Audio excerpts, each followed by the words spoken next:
Boa tarde, senhoras e senhores, e obrigado por aguardarem. Sejam bem-vindos à teleconferência da Marfrig Global Foods S.A.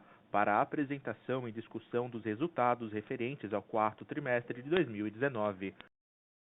Agora, uma mensagem do Sr. Marcos Molina, fundador e presidente do Conselho de Administração da companhia. Por favor, pode prosseguir. Boa tarde a todos. Obrigado pela participação de mais um call de resultados da Marfrig.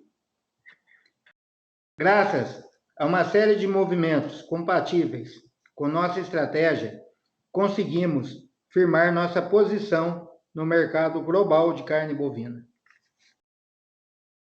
Fizemos vários movimentos estratégicos e significativos durante o ano. Entre eles, a conclusão da aquisição da Kiki Food, dona de algumas das marcas mais reconhecidas no mercado argentino. Também voltamos a atuar fortemente no setor de processados de hambúrgueres para food service, que sempre foi uma fortaleza da Marfrig. Após 5 anos de não compete, devido à venda para a Seara, da divisão de hambúrgueres bovinos. Com a aquisição da planta de BRF, no Mato Grosso, nos deu um volume expressivo já de início. Também demos um passo importante na proteína vegetal. Fizemos uma grande parceria com a americana ADM para a produção de carne vegetal de altíssima qualidade. Desde então, a Marfrig passou a produzir em suas plantas também os hambúrgueres vegetais e atender as maiores cadeias de food service no Brasil e no exterior. E também lançamos a marca própria Revolution.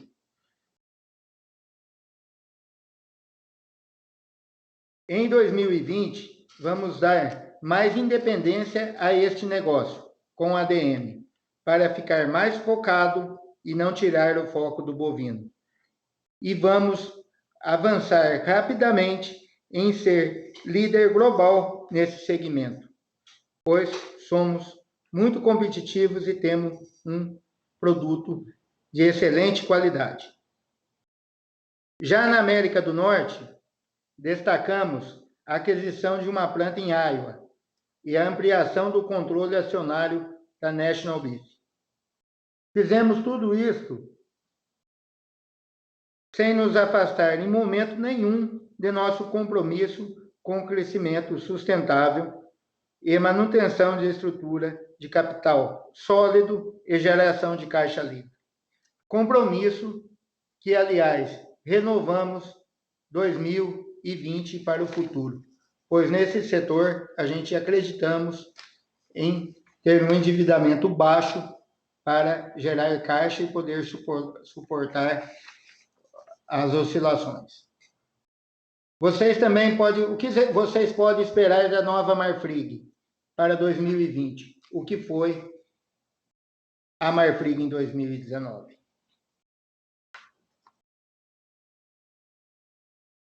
Para 2020, também temos muito trabalho. Vamos integrar mais nossas operações da América do Sul, que são Argentina, Uruguai, Chile e Brasil, para ter uma melhor eficiência. E também vamos trabalhar muito com a América do Norte para buscar mais sinergias entre as duas divisões.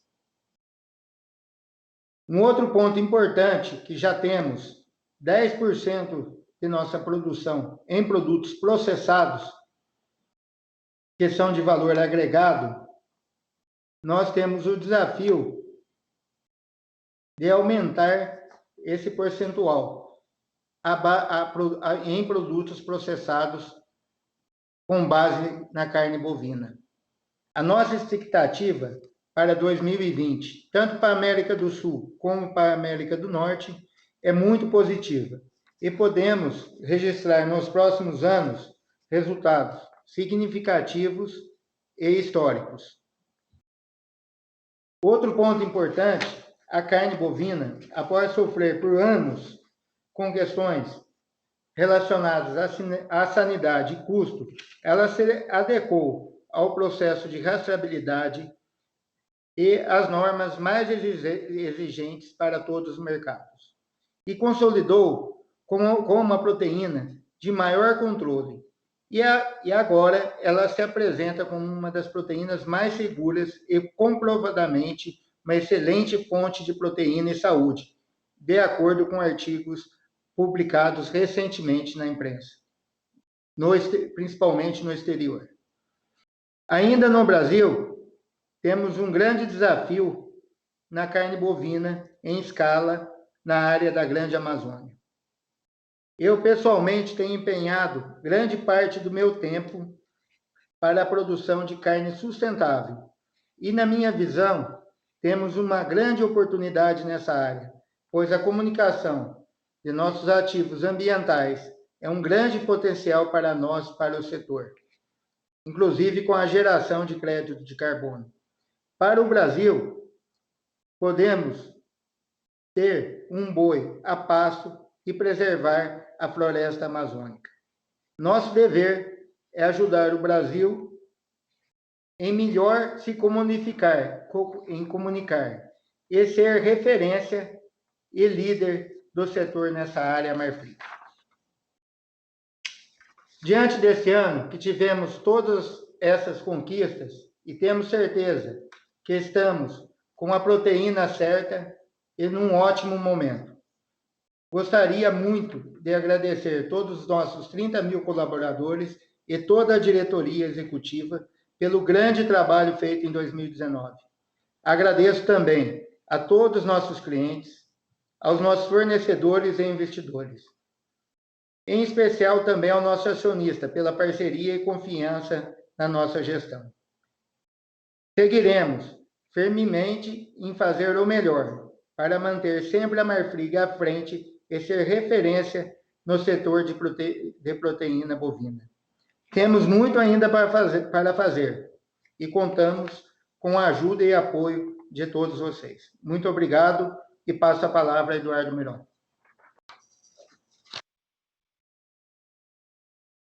Obrigado, Marcos. Boa tarde. Eu gostaria de agradecer a todos pela participação em mais uma divulgação de resultados da Marfrig Global Foods. Hoje aqui conosco estão o nosso CFO global, Marco Espada, e o CEO da Operação América do Sul, Miguel Goulart. Vamos então aos resultados do quarto trimestre de 2019. No slide 3, começo pelos destaques do trimestre. Obtivemos um lucro líquido, novamente. Nesse TRI, foram 27 milhões, frente a um prejuízo de 1,3 bilhão no mesmo período de 2018. A receita líquida foi de 14,2 bilhões de reais, recorde histórico da companhia, um crescimento de 23,5% em relação ao mesmo período do ano anterior. O EBITDA ajustado foi também recorde e atingiu 1,6 bilhão de reais, crescimento de 70,5% em comparação ao quarto trimestre de 2018. A margem foi de 11,4%. Um importante destaque do trimestre foi a geração de caixa. Geramos 1,1 bilhão de reais de fluxo de caixa livre no trimestre, o que nos permitiu iniciar o processo de redução das operações de capital de giro da empresa. Desfizemos aproximadamente 500 milhões em operações, visando a redução dos custos financeiros.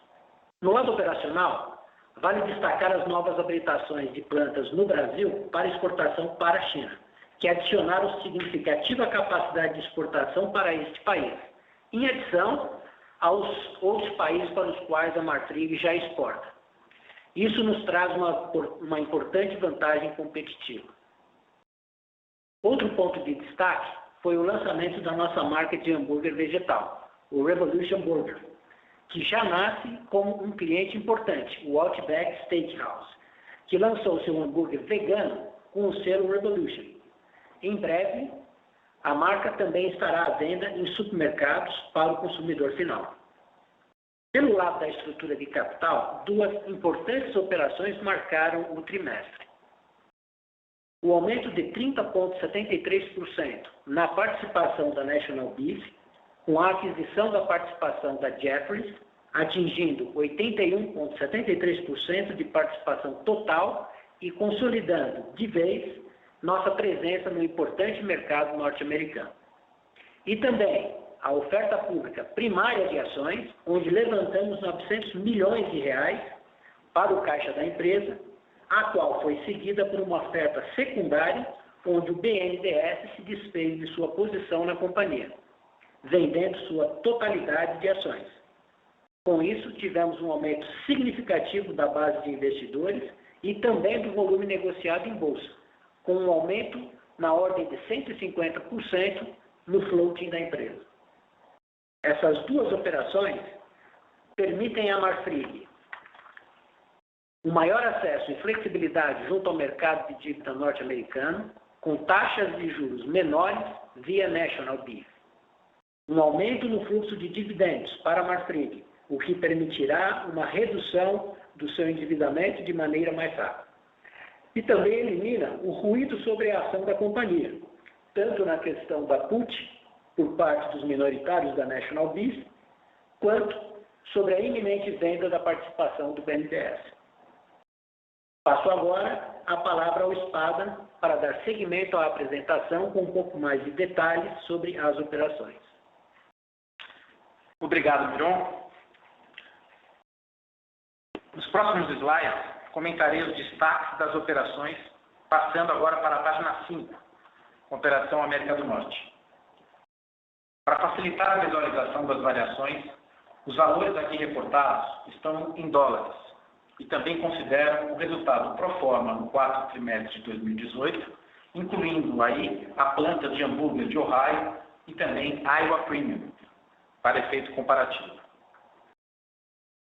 No quarto trimestre de 2019, tivemos um crescimento de volume e receita, com a receita atingindo 2.339 milhões de dólares, um aumento de 10,2% comparado ao quarto trimestre de 2018. Isso pode ser explicado pelo incremento nos preços médios do mercado doméstico, dado sólido e contínuo crescimento na demanda por proteína bovina nos Estados Unidos. Já o lucro bruto foi de 343 milhões de dólares, 92 milhões de dólares superior ao quarto trimestre do ano anterior. Essa melhor performance é explicada pelo aumento nos preços de proteína bovina no mercado doméstico e pela queda no custo do gado. O cut-out ratio, que é a relação entre o preço médio da carne bovina e o custo médio de gado, foi de 1,96 no quarto trimestre de 2019 contra 1,82 no quarto trimestre de 2018. A partir desse trimestre, e após a compra da participação adicional na National Beef, nós passamos também a divulgar o EBITDA por operação. O EBITDA da Operação América do Norte, no quarto trimestre de 2019, foi 290 milhões de dólares, 32,8% superior ao mesmo período do ano anterior. A margem foi de 12,9%. Passando agora para o slide número 6, onde nós comentaremos os resultados da Operação América do Sul. A receita líquida da Operação América do Sul foi 34,4% maior quando comparado ao quarto trimestre de 2018, atingindo mais de 4 bilhões e meio de reais. O aumento das exportações, aliado ao maior preço médio de vendas, foi o principal driver desse crescimento. Aqui temos o reflexo, ainda que parcial, já que ocorreram no meio do trimestre, das novas habilitações de plantas para exportação para a China, como já mencionado pelo Miron. O lucro bruto foi de 665 milhões de reais, 91,5% superior ao quarto trimestre de 2018. Esse aumento se deve ao maior preço e volume na exportação e às melhorias operacionais que implementamos ao longo de 2019, principalmente em relação à maior otimização do nosso parque fabril, onde realizamos o fechamento de 3 plantas e aumentamos a utilização de outras com maior potencial, como é o caso de Várzea Grande. Indo agora para o slide número 8, falaremos da performance consolidada da companhia. Tivemos, sem dúvida, um desempenho recorde no trimestre. A receita líquida apresentou um crescimento de 23,5%, atingindo 14,2 bilhões de reais, um recorde para a empresa. Esse desempenho é explicado principalmente pelo aumento da receita da operação da América do Sul, como já foi explicado anteriormente, mas também pela contínua e forte demanda do mercado norte-americano, além, é claro, da variação cambial no período. O EBITDA ajustado foi de 1,6 bilhão de reais, também um recorde e uma expansão de 70,2% na comparação com o quarto trimestre de 2018 e uma margem de 11,4%. Outro destaque foi o lucro líquido em mais um trimestre. No quarto trimestre de 2019, registramos 27 milhões de lucro em comparação ao prejuízo de 1,3 bilhão de reais no quarto trimestre de 2018. Importante mencionar que nesse TRI, o resultado foi impactado pelo efeito dos fechamentos das plantas e a consequente baixa dos ativos. No ano, finalizamos com um lucro de 218 milhões de reais. Passando para o próximo slide, vamos falar um pouco sobre o nosso fluxo de caixa. Atingimos um fluxo de caixa operacional de 1,7 bilhão de reais, reflexo do bom momento das operações. Isso nos permitiu tomar a decisão de iniciar ainda no quarto trimestre a redução de operações de capital de giro, visando a redução do nosso custo financeiro. Com isso, deixamos de antecipar recebíveis na América do Sul no valor total de 531 milhões de reais.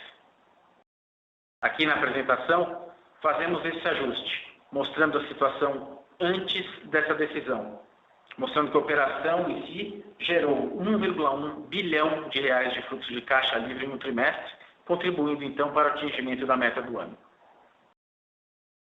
Sobre CAPEX, os recursos destinados ao CAPEX recorrente, ou seja, os recursos utilizados para manutenção e melhorias, totalizaram 323 milhões de reais.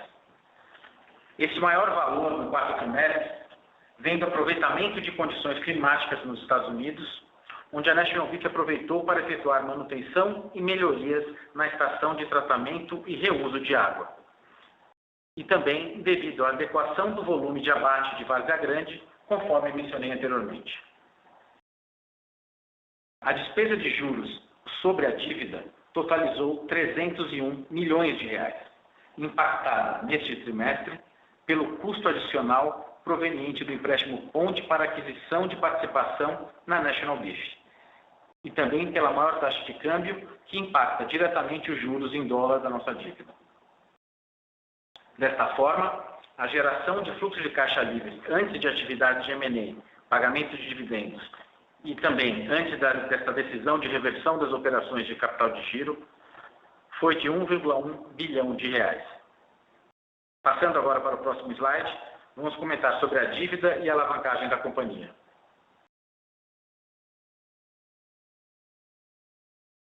Nesse slide, vamos demonstrar a evolução da dívida líquida no trimestre. Começamos o trimestre com 10,7 bilhões de dívida líquida.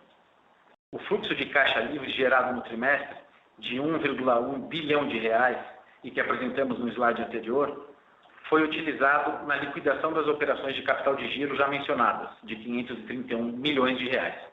E também, em parte, utilizado na aquisição da participação da National Beef. Adicionalmente, tivemos pagamentos de dividendos aos minoritários.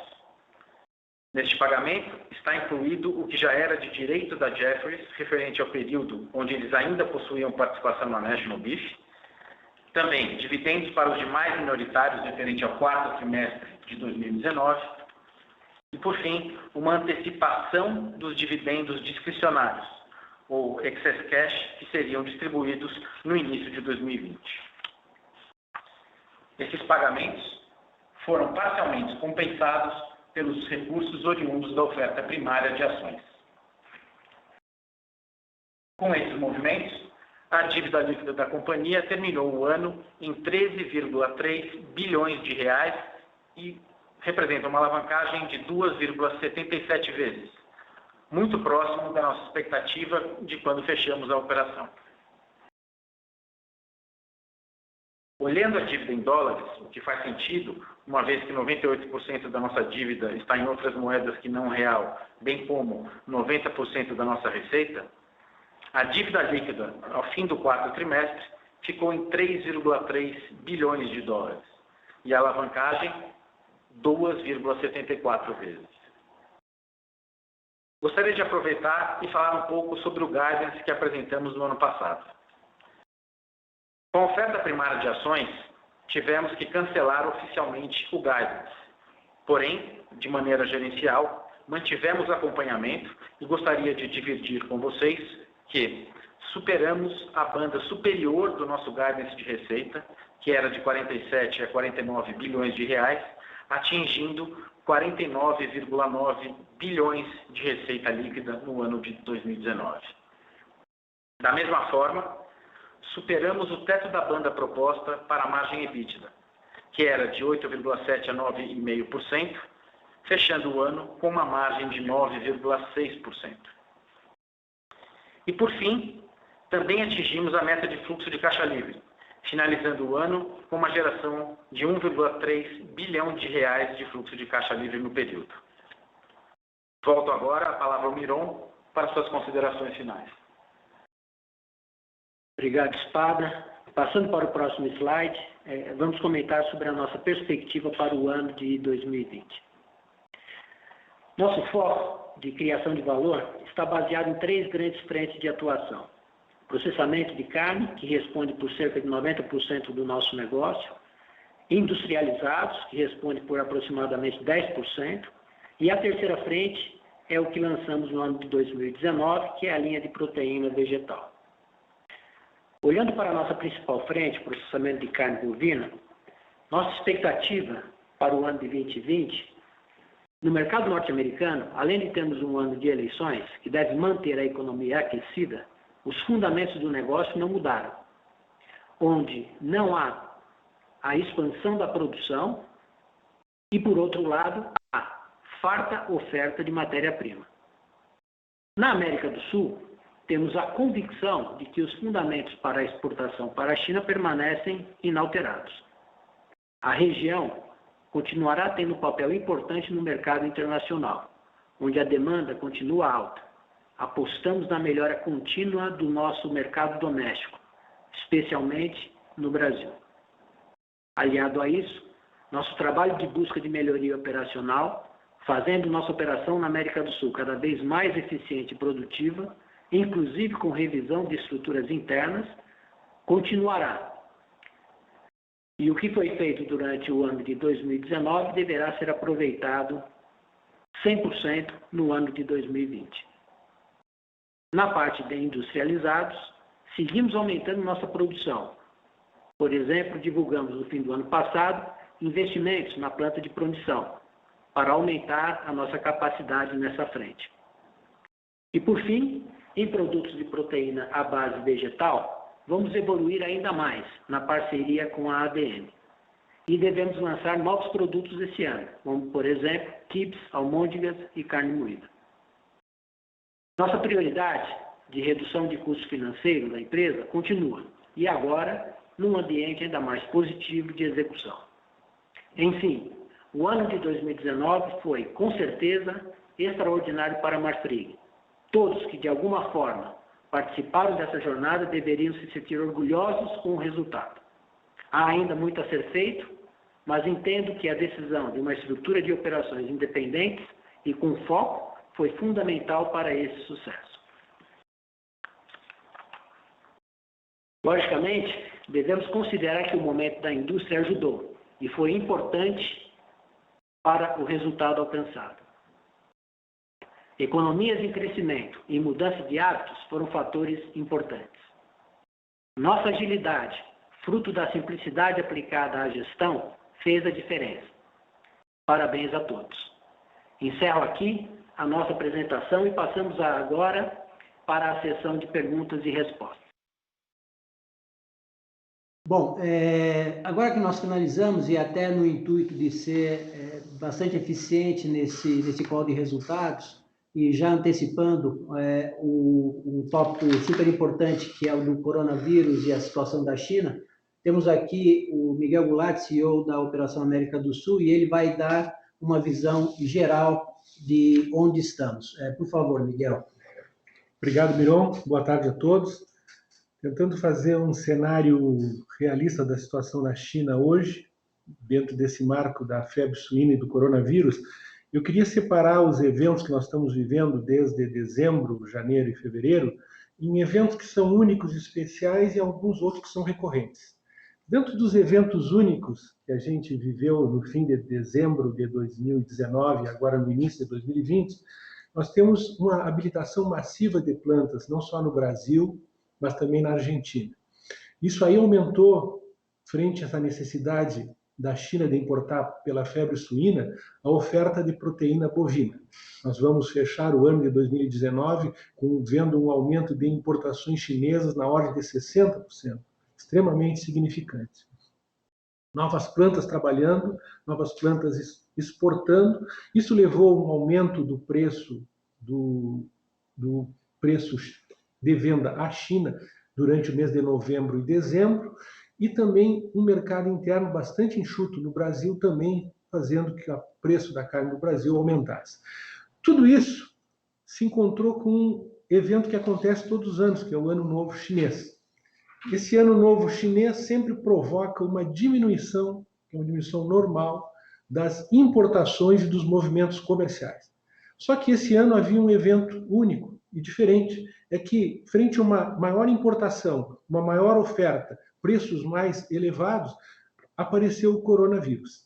Esse coronavírus fez com que todo o aspecto logístico de movimento de portos e de distribuição interna na China sofresse uma paralisia quase que total. Maior aumento de volume, menor movimentação interna, fez com que a China praticamente prorrogasse esse período já normal de recesso de Ano Novo. Nós estamos vendo agora esse processo ser revertido de uma maneira que começou a ser mais específica e mais intensa agora na semana passada, né? E nós vamos ver frente a essa situação coisas diferentes. Por exemplo, o governo chinês anunciou no fim da semana passada, início dessa semana, linhas especiais de financiamento aos importadores, equivalente a aproximadamente 1 mês e meio de importações, a juros bastante subsidiados.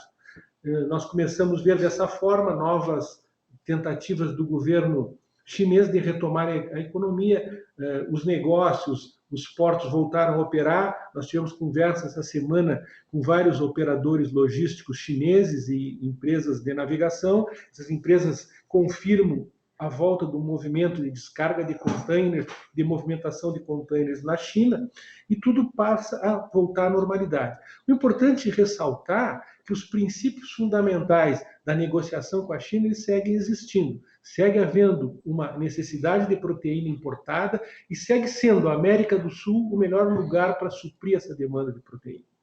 Essa normalidade começa a ser alcançada. Nós estamos vendo num primeiro momento, é uma coisa que começou a acontecer mais intensamente essa semana, basicamente segunda, terça e quarta, vários bids de novos negócios. Claro que esses bids de novos negócios, quando retoma o Ano Novo Chinês, já é uma coisa que acontece normalmente. Nesse momento, eles estão carregados de um caráter especulativo. À medida que o tempo vai transcorrendo, o preço de intenção de compra e o preço de intenção de venda, eles tendem a convergir e o mercado volta a se normalizar e volta a se movimentar. Frente a essa situação toda vivida, que é de conhecimento público, cada empresa tem a sua estratégia ou teve a sua estratégia. No caso da Marfrig, nós antecipando que um volume maior de carne poderia ter ou trazer alguma consequência logística, nós, quando começou o mês de dezembro, nós começamos a direcionar nossas vendas de exportações já a mercados alternativos.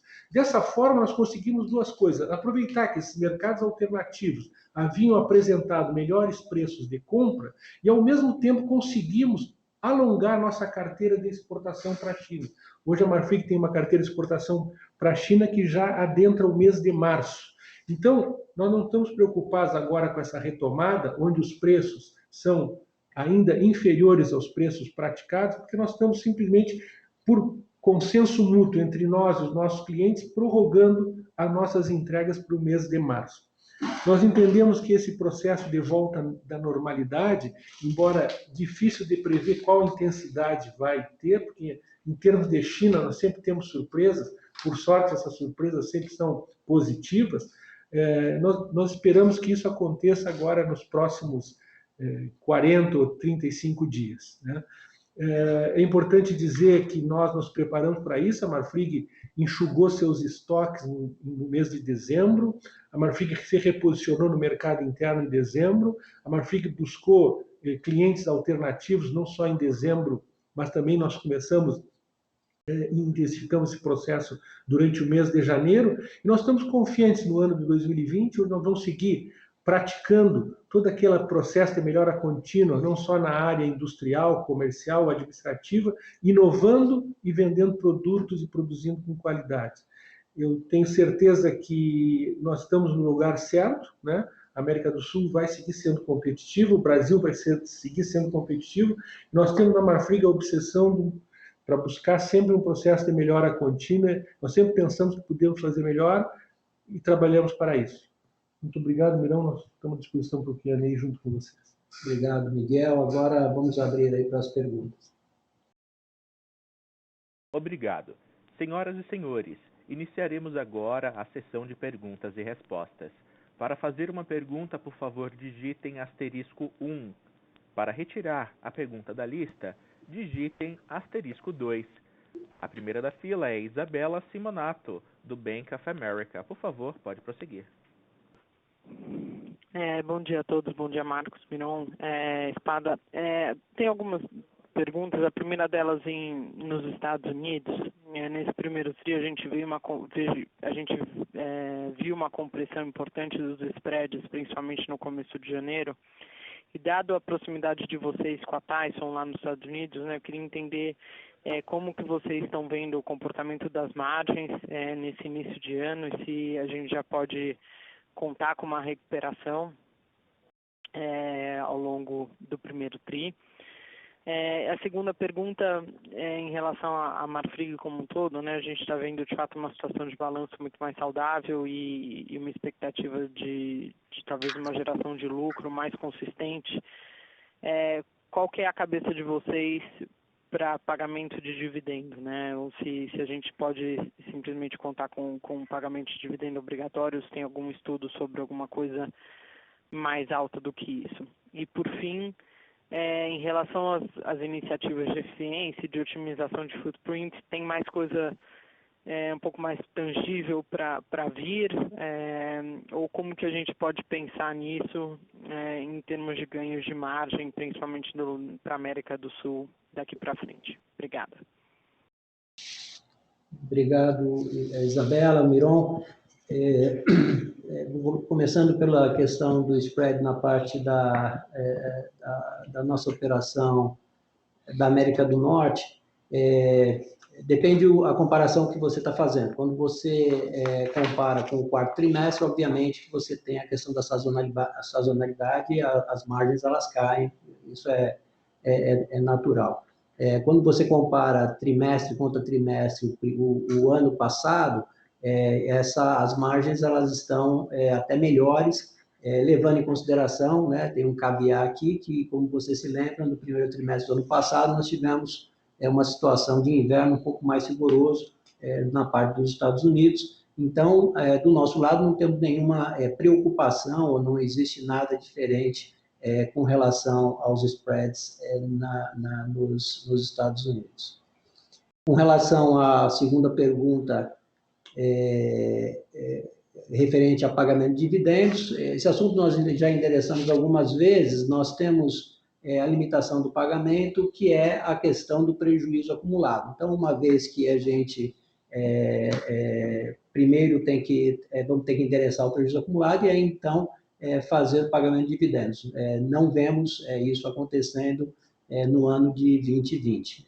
Logicamente que tudo depende dos resultados a serem alcançados, mas não temos, nesse momento, uma previsibilidade para o ano de 2020 de uma forma natural. O terceiro ponto, que é a questão da eficiência, eu, obviamente, vou me aproveitar que o Miguel está aqui para falar um pouquinho, porque foi um trabalho muito grande de eficiência feito na América do Sul, mas vou aproveitar para falar um pouquinho da América do Norte, onde temos aí um projeto importante de eficiência operacional. Lá nós temos 3 plantas de abate e uma delas fica em Liberal. Essa planta tem um projeto que é um projeto de 3 anos, onde nós vamos basicamente automatizar, melhorar bastante todo o fluxo dessa planta e temos aí um retorno sobre capital bastante interessante que deve ser capturado aí nesses próximos anos. Então, esse é o principal movimento na parte da América do Norte. Vou passar para o Miguel para ele complementar sobre a América do Sul. Bom, Isabela, nós na América do Sul, como é sabido, no ano passado nós desativamos 3 plantas, sejam elas Nova Chavantina, Pirinópolis e Paranaíba, né? E investimos em aumentar a eficiência e o volume de abate em plantas com melhores habitações, melhor oferta e mais competitiva oferta de gado. Nós aumentamos o nosso abate na planta de Várzea Grande, inclusive sobre essa planta nós estamos agora finalizando no mês de março uma central de desossa extremamente moderna, uma central com todos os conceitos ergonômicos e de produtividade. Nós estamos instalando 2 novas linhas de hambúrguer em Várzea Grande, o que vem de encontro à vontade e o desejo da Marfrig de liderar a categoria de industrializados com eficiência e produtividade.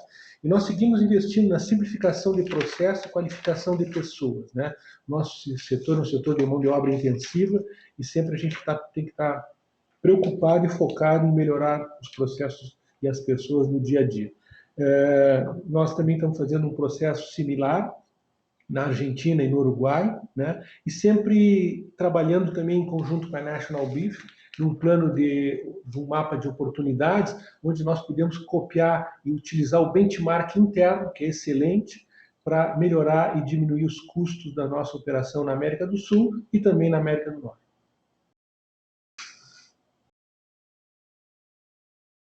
Está super claro, obrigada. Próxima pergunta de Marcel Moraes, Santander. Oi, boa tarde, pessoal. Miguel, eu queria explorar um pouco essa sua última resposta da reestruturação da Operação América do Sul. Você visualiza que existem ainda ganhos de eficiência para serem absorvidos.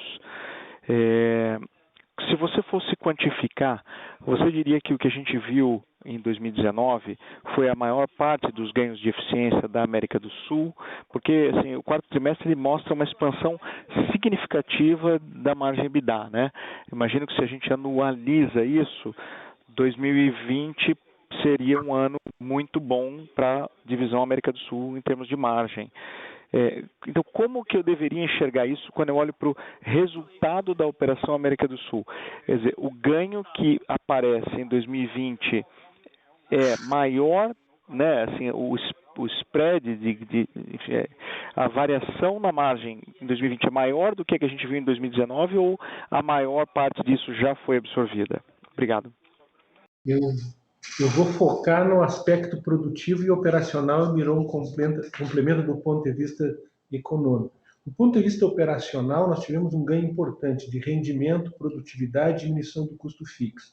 Se eu tivesse que mensurar em que parte do caminho nós estamos, eu acho que nós estamos recém pela metade do caminho, né? A Marfrig ainda tem bastante para melhorar e trabalha todos os dias nisso.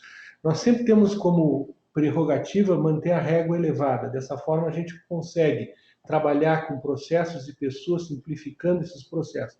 Uma coisa muito importante na indústria frigorífica é que é sempre possível fazer benchmark com outras operações. E todo esse aspecto da possibilidade da Marfrig ter uma operação na América do Norte, não uma operação simples na América do Norte, uma das melhores operações da América do Norte, permite que a gente tenha uma expectativa muito grande de benchmark com a National Beef. Outro aspecto importante, quando você retira do portfólio operacional plantas que abatem com poucas habilitações e com um volume de abate pequeno e passa a operar com plantas de maior volume e melhores habilitações, todo o potencial de ganho aumenta proporcionalmente ao tamanho da planta. Uma coisa muito importante é que nós não estamos trabalhando só no aspecto industrial, nós também estamos trabalhando no aspecto comercial. A Marfrig vai ser uma das primeiras empresas frigoríficas do mundo a dispor do sistema de Salesforce para o nosso sistema de vendas já no primeiro semestre de 2020, né? Então, a gente tem uma série de iniciativas, a gente está trabalhando também em simplificar processos, a Marfrig sempre está revisando a sua relação, e também o aspecto de ser uma empresa trabalhando industrializado, né? Industrializado sempre permite inovação e criação de produtos, atingir novos mercados. Eu acho que a gente tem todo um upside aí, que eu não me arriscaria a precisar exatamente, porque eu sempre penso que a gente pode chegar mais longe. Esse é o espírito da Marfrig, é avançar sempre. Marcelo, ótimo. Desculpa, só se uma outra, essas plantas que foram desativadas, elas foram desativadas permanentemente ou elas foram só fechadas? Vamos supor que em 2 anos você tenha maior disponibilidade de gado nessa região. Elas poderiam ser reabertas ou elas foram realmente desfeitas? Por exemplo, Nova Chavantina era uma planta que era alugada, nós devolvemos para o proprietário. Essa planta não volta mais, né, conosco. E depois nós temos Paranatinga, né, Paranaíba, perdão, e Pirinópolis. Pirinópolis é uma planta própria que nós não pretendemos, não temos planos de retornar com ela, mas ela está disponível. Né? Perfeito, obrigado.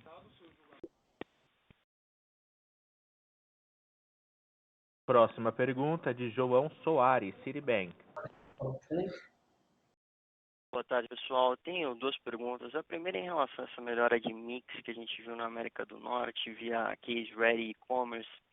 Queria saber se dá para imaginar uma exposição a essas linhas de produtos em 2020, talvez oportunidade de incremento de preços acima da inflação, em função dessa melhora de mix.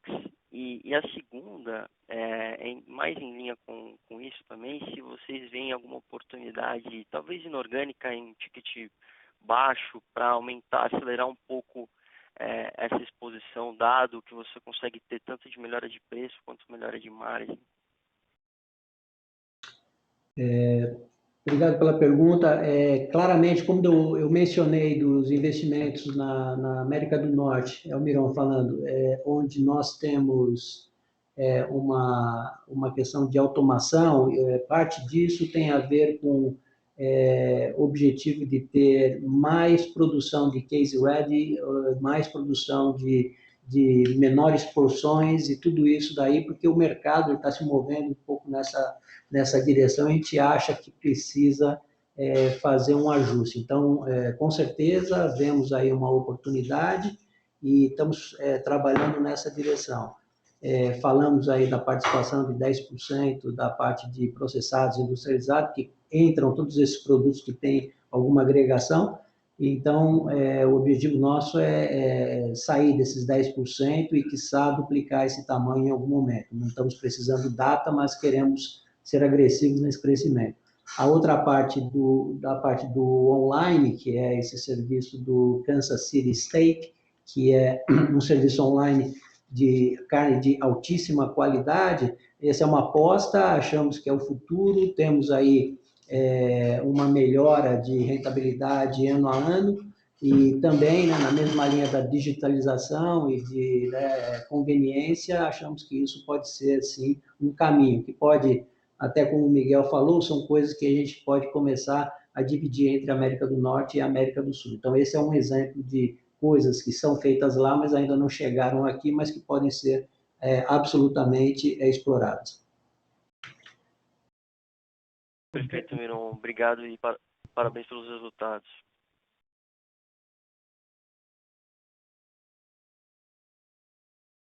Próxima pergunta de Henrique Brustolin, BTG Pactual. Boa tarde a todos. Eu tenho duas perguntas. A primeira é com relação às operações de capital de giro que vocês mencionaram. Vocês continuaram 530 milhões em antecipações de recebíveis no TRI, que devem reduzir a despesa financeira olhando para frente, mas a gente continua vendo o prazo de recebimento de vocês baixo. Então, eu queria entender se tem nessa linha mais coisa para ser feita, e se sim, até onde dá para pensar em vocês avançando com isso. E minha segunda pergunta é sobre a linha de outros resultados operacionais, que eu entendo que ela tem um impacto não caixa de 98 milhões da planta que foi descontinuada, mas se vocês conseguissem dar um pouco mais de cor no que são os 86 milhões remanescentes, eu agradeço. Obrigado. Tá bom. Talvez começando, acho que a sua primeira questão foi da questão do capital de giro. Então, sim, quando você olha nos nossos financials, você vê que temos ainda operações de capital de giro, tem aí operações, se você somar ali, por volta de 700 milhões, que elas ajudam nessa questão de prazo de recebimento, prazo de pagamento, e nós vamos estar estudando essas operações, possivelmente reduzindo à medida que o fluxo de caixa permitir. Então, fizemos essa operação, foi uma decisão feita no final do ano, e temos mais coisas para fazer, sim, que deve ajudar nessa linha de resultado financeiro, linha outras. Na segunda pergunta que você fez, nós podemos fazer um follow-up com você com relação a outros componentes dessa linha, mas materialmente, aí dentro acontecem as despesas das operações que estão não continuadas, né? São operações, são as plantas que elas não estão operando e, por exemplo, como você bem mencionou aí, o write-off da planta que foi devolvida da parte do leasing. Mas, se você quiser alguma coisa um pouco mais detalhada, a gente pode passar depois para você.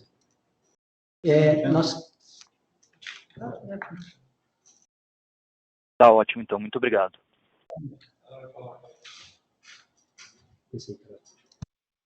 Obrigado. Encerramos neste momento a sessão de perguntas e respostas. Gostaria de passar a palavra ao senhor Eduardo Miron, CEO da companhia, para as considerações finais. Na verdade, o Marcos Molina gostaria de fazer o fechamento desse call. Agradeço a vocês, passando agora para Marcos. Tá. Queria pôr alguns pontos importantes aí para completar o tema dividendos, né? Nós temos ainda o prejuízo fiscal para ser compensado esse ano. Acreditamos aí que a partir de 2021 já temos potencial para dividendos e mesmo eu, todo que é público aí, que eu acompanhei o aumento de capital e comprei um pouco depois pós-oferta, as linhas que eu peguei do banco foi com entre 2 e 3 anos de carência para depois, e depois entre 3 e 5 anos para pagar. E eu espero isso aí ser com dividendos, né? Então, tem bastante confiança nisso. E dentro, por exemplo, a National, que é muito geradora de caixa, ela distribui 56%, né, Miron? 54% do dividendo. Eu acho que ainda aqui nós, a Marfrig, e a demanda de capital de giro desse negócio, ainda a gente vai manter em 25%, não temos nenhum plano de aumentar. O que o Conselho aqui tem determinado para a direção executiva é a diminuição do custo financeiro. A gente só pode pensar em distribuir mais dividendo de que cair muito a linha de custo financeiro. Então,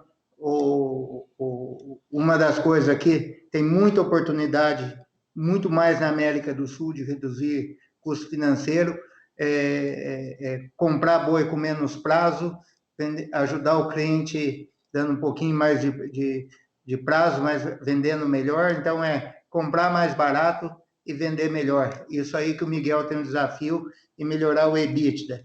Então, o nosso grande desafio é do total do EBITDA, quanto você transforma mais em caixa. É a última linha, o lucro líquido. Eu quero olhar a Marfrig não quantas vezes o EBITDA, é quantas vezes o lucro líquido que está valendo na Bolsa. Então, esse é um grande desafio. Eu acho que a Marfrig tem um diferencial, que é hoje com mais de 60%, 60 e quantos por cento nos Estados Unidos do faturamento? 70% nos Estados Unidos. Lá você tem um custo financeiro muito mais baixo que o Brasil. O Brasil está agora baixando esse custo, né? Que é outra oportunidade. Você vê uma empresa que tem a alavancagem, uma demanda de capital de giro, se o custo é mais barato, isso tem uma reversão direta no equity da empresa. E nos Estados Unidos, a gente vê cada vez mais um custo barato do dinheiro, uma bolsa lá crescendo, os múltiplos lá é maior que no Brasil. Agora, a gente tem escutado a notícia que é os novos incentivos do Trump até para comprar ações. Então, é uma coisa que a Marfrig sempre está preparada, acompanhando o movimento. Nós sempre falamos aqui, né, que a gente se você tem lá nos Estados Unidos um múltiplo mais alto, hoje a Marfrig, com a estrutura que tem, daria para abrir o capital, fazer uma abertura lá, e sempre a Keystone nós estava pronto para abrir, e acabamos tendo uma oferta excelente e acabamos vendendo. Mas hoje, em todo o roadshow, o aumento de capital que nós fizemos, e que eu falei nos roadshow, é focar na operação carne bovina, ter duas operações, que é dois CEOs competentes, que é o Tim e o Miguel, em carne bovina, em processado de bovinos, e independência total, eles que têm que gerar o dinheiro, e nós estamos muito bem preparados. Então, o posicionamento da Marfrig hoje, para nós, a gente não precisamos nenhum passo significativo para melhorar, é mais melhorar o dia a dia, ter essa oportunidade de, se for interesse dos acionistas, está pronto para abrir o capital lá fora, se lá o dinheiro for mais barato, em fazer vários movimentos que melhoram para a companhia e para o acionista. Eu também, só para finalizar, eu acho ainda hoje, com o total de processado e posicionamento nosso, sempre eu acho que a gente tem um múltiplo ainda barato, que ainda o mercado não absorveu toda a potencialidade que a Marfrig tem. Um exemplo, esses 10% de processado que nós temos. Outro ponto que é toda essa oportunidade vegetal que nós temos, que é uma coisa única para a Marfrig. Ninguém tem esse potencial de produzir nas fábricas que a gente tem, com mais baixo custo e com estrutura de distribuição e venda, e tendo a parceria da ADM. Isso é uma coisa ímpar, que hoje não está especificado na companhia. Então, realmente, nos últimos anos aí, eu nunca tive tão positivo igual eu estou aqui para o setor, para a carne bovina e para o nosso negócio e com a equipe que a gente estamos. Realmente, eu tenho certeza aqui que nós estamos caminhando aí para bons anos e com muita eficiência. Muito obrigado a todos. Obrigado. A audioconferência da Marfrig Global Foods S.A. está encerrada. Agradecemos a participação de todos. Tenham uma boa tarde.